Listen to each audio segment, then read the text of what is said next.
আজ বানিয়েছি বাটা মাছের ঝাল। এইভাবে বাটা মাছের ঝাল বানালে গরম ভাতের সাথে দারুণ লাগে।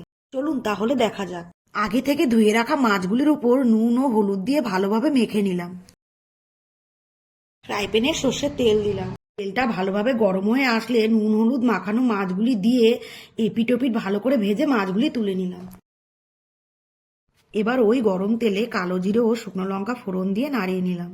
এরপর কুচানো পেঁয়াজগুলি দিয়ে ভালোভাবে ভেজে নিলাম। পেঁয়াজটা ভালোভাবে ভাজা হয়ে আসলে তাতে আদা বাটা ও রসুন বাটা দিয়ে ভালোভাবে নাড়িয়ে নিলাম। কাঁচা লঙ্কা, জিরের গুঁড়ো, ধনের গুঁড়ো, কাশ্মীরি লঙ্কার গুঁড়ো, হলুদ, নুন দিয়ে নাড়িয়ে নিলাম।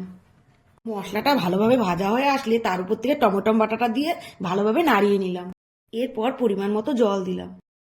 ঝোলটা ফুটে উঠলে ভাজা মাছগুলি এক এক করে দিয়ে দিলাম। এবার মাছের উপর থেকে ধনেপাতাগুলি ছড়িয়ে দিলাম। তৈরি হয়ে গেল সুস্বাদু বাটা মাছের ঝাল। ভালো লাগলে লাইক ও সাবস্ক্রাইব করতে ভুলবেন না কিন্তু বন্ধুরা।